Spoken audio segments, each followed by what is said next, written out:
Student pre board examination question paper है class 10th का maths का स्टैंडर्ड का। तो देखिए इसे एंड रिवाइज भी करना, सीबीएसई बोर्ड के लिए यूज़फुल रहेगा आपके लिए। तो देखिए सेक्शन ए, इसका हम सोल्यूशन करने जा रहे हैं।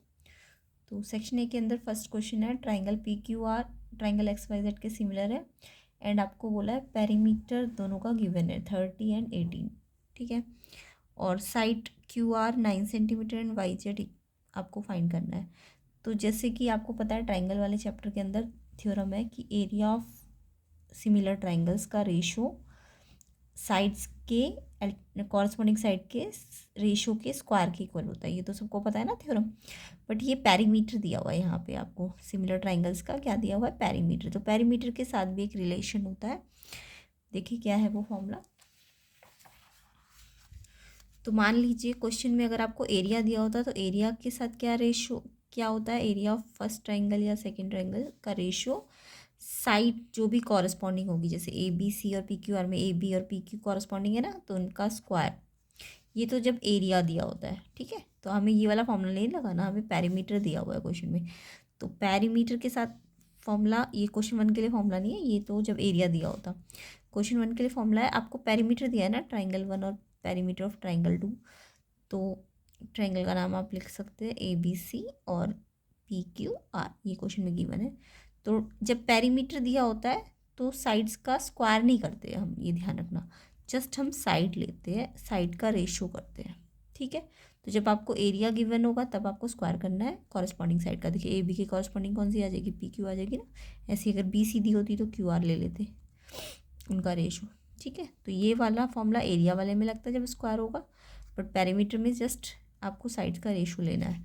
तो इसमें आप वैल्यू रख दीजिए। पेरीमीटर आपको 30 और 18 दिया है। अच्छा, यहाँ पे ट्राइंगल पी क्यू आर है तो फॉर्मूला थोड़ा सा चेंज हो जाएगा, perimeter of triangle P Q are. तो ये तो मैंने आपको समझाने के लिए फॉर्मूला बता दिया। दूसरा perimeter of triangle X Y Z, आपको कौन कौन सी साइड बोली है, क्यू आर और वाई जेड निकालनी है। तो देखिए इसकी अगर क्यू आर लेंगे तो इस वाले की क्या लेनी पड़ेगी, कॉरस्पॉन्डिंग वाई जेड। अब ये पेरीमीटर और ये पेरीमीटर आपको गिवन है कितना, 30 एंड 18।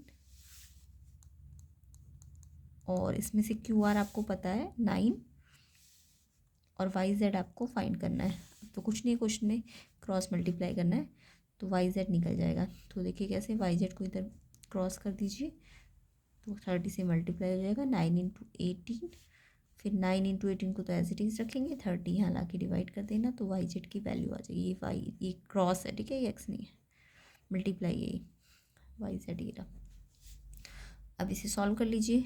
2 9 ज़ा 2 15 ज़ा 9 9 ज़ा 81/15। तो इसे आप सॉल्व करेंगे तो ये कुछ आएगा 5.4 डिवाइड करेंगे जब आप। तो ये देखिए ऑप्शन नंबर कौन से में, बी में ना इसका आंसर।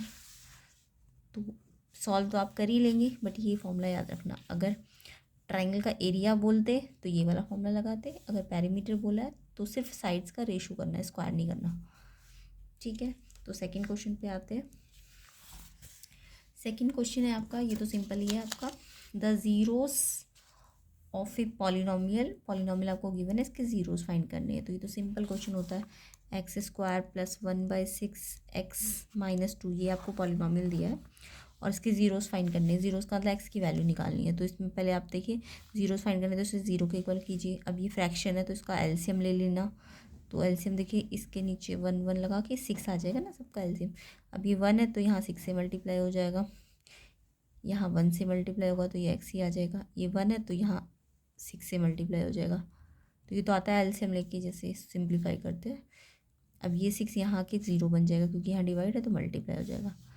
अब आपकी क्वाड्रेटिक बन गई। क्वाड्रेटिक के क्या करते हैं, मिडिल स्प्लिट करते हैं ना, 12 6 72, 12 6 72, इसको इससे मल्टीप्लाई करते हैं, एक्स स्क्वायर वाले कोफिशिएंट को इससे मल्टीप्लाई करते हैं और फिर ऐसे फैक्टर करते हैं कि 1 आ जाए, आपको ये 1 मिल जाए। तो 72 के फैक्टर कीजिए, 9 8 जो है ना, 9 और 8 से 1 आ जाएगा।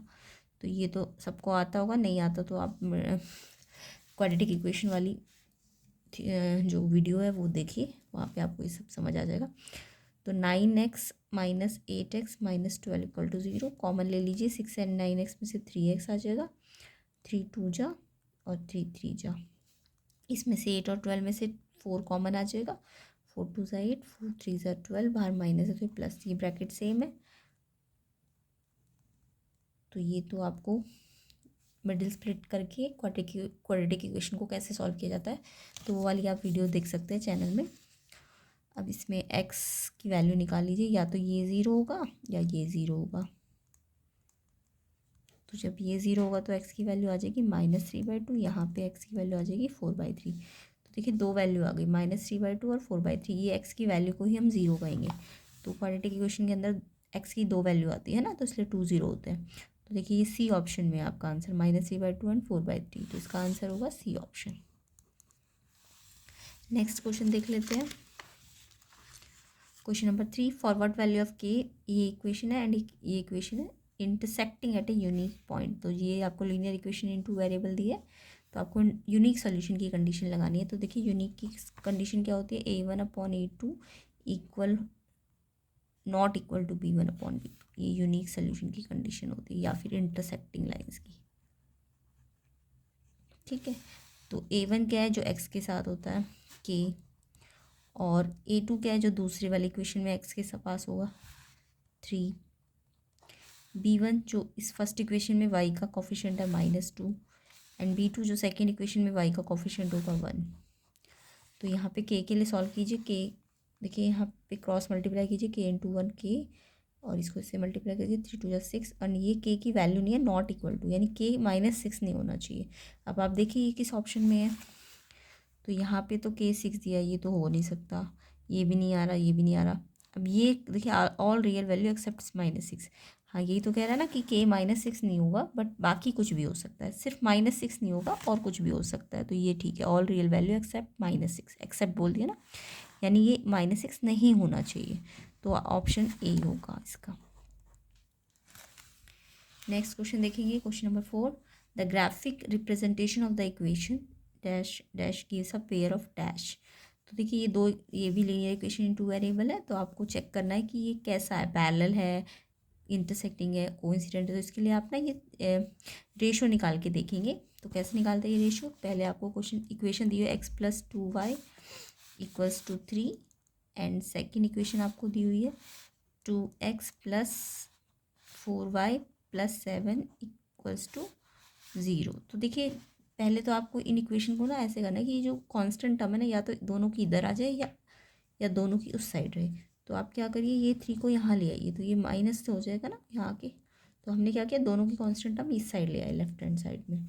अब देखिए जो एक्स के साथ होता है वो A1 होता है, ये तो पता ही ना, ये A1 कितना है 1, ये A1 होता है, ये क्या होता है, ये B1 होता है, और ये C1 होता है। ऐसे ये A2 होता है, एक्स को छोड़ के ये जो बचा वो कांस्टेंट है, वाई को छोड़ के ये B2 है, एंड ये C2 है। तो आप चेक करना A1/A2 यानी कि 1/2, 2/4, इन तीनों के रेशो निकालिए, A1/A2 का, B1/B2 का, और C1/C2 का। C1 है आपका -3/7। तो देखिए ये वाला रेशो तो इक्वल आ रहा है ना, ये वाला, बट ये वाला इक्वल नहीं आ रहा। तो ये कंडीशन कौन सी वाली बन रही है, जहाँ पे A1/A2 तो बराबर है B1/B2 के, but not equal to C1/C2। तो ये कंडीशन होती है कौन सी, नो सोल्यूशन की। किसकी होती है, नो सोल्यूशन की। तो नो सोल्यूशन का मतलब ग्राफ जो होता है ना वो पैरेलल लाइन आता है, क्योंकि कहीं पे मीट ही नहीं करेगा ना ग्राफ, तो कैसा होगा, पैरेलल होगा। तो ये आपने रेशो निकाल के देखना है, अगर ये तीनों इक्वल आते तो मैनी सोल्यूशन यानी कि कोइंसिडेंट होता, अगर ये दो रेशो इक्वल आए बट ये वाला नहीं आया तो यानी कि नो सोल्यूशन यानी पैरेलल, और अगर ये वाली कंडीशन आ जाती तो यानी कि यूनिक सोल्यूशन या इंटरसेक्टिंग होता। तो इस केस में तो आपका ये इक्वल आ रहा है बट ये इक्वल नहीं आ रहा, तो यानी कि पैरेलल होगा। तो पैरेलल का ए ऑप्शन है इसमें। क्वेश्चन नंबर 5 देखिए, इन ट्राइंगल ABC,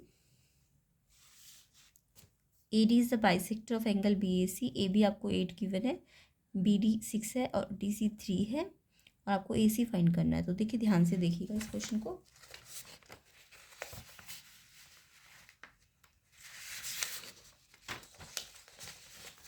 ये थोड़ा सा अलग क्वेश्चन है तो ट्राइंगल में से ही, बट इसमें देखिए कौन सी थ्योरम लगेगी, ध्यान से देखेंगे। तो आप पहले ट्राइंगल बना लेना, ABC।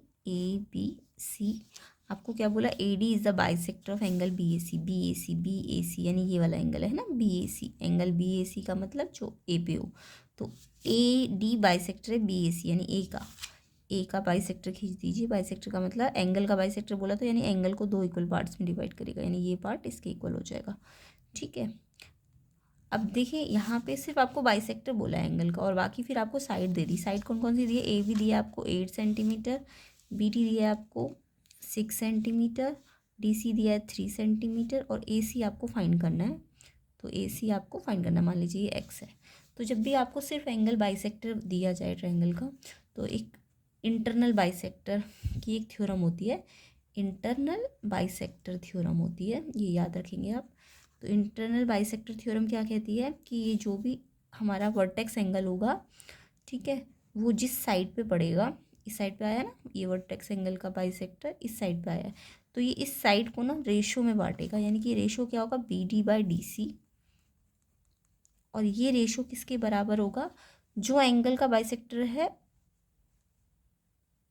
ये थर्ड साइड जिसको डिवाइड किया उसका रेशो बाकी दो साइड्स के रेशो के बराबर होता है। यानी कि ये वाला देखिए यहाँ से इस लाइन इस साइड पे बढ़ा है ना, तो ये रेशो, ये वाला रेशो, और ये वाला, ये जिस पे ये बाइसेक्टर पड़ा है जिस साइड पे, इसका रेशो बाकी बची हुई दो साइड्स के रेशो के इक्वल होगा। तो बी डी के सामने कौन सी है? ए बी, और डी सी के सामने क्या है? ए सी। तो ये थ्योरम आपको याद रखनी है, ठीक है, इंपॉर्टेंट है ये।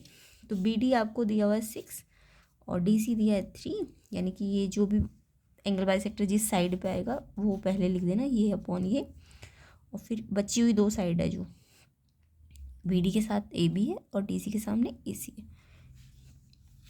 ए बी है आपको 8 और ए सी आपको फाइंड करनी थी, तो क्रॉस मल्टीप्लाई कर लेना।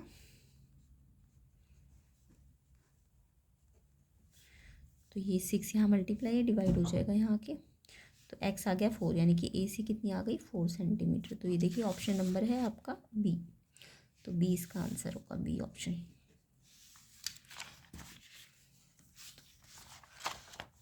आगे के क्वेश्चन के लिए आप क्वेश्चन नंबर 6 से लेके 20 तक के क्वेश्चंस के लिए आप पार्ट 2 देखना, तो उसमें आपको इसका कंप्लीट सोल्यूशन मिल जाएगा इस क्वेश्चन पेपर का। तो प्री बोर्ड का ये क्वेश्चन पेपर है, इसको आपको अच्छी तरह से रिवाइज करना है, ताकि आपके क्लास स्कूल में जो प्री बोर्ड होंगे या सीबीएसई बोर्ड लास्ट जो एग्ज़ाम होगा उसकी प्रिपरेशन आपके लिए अच्छी तरह से हो सके।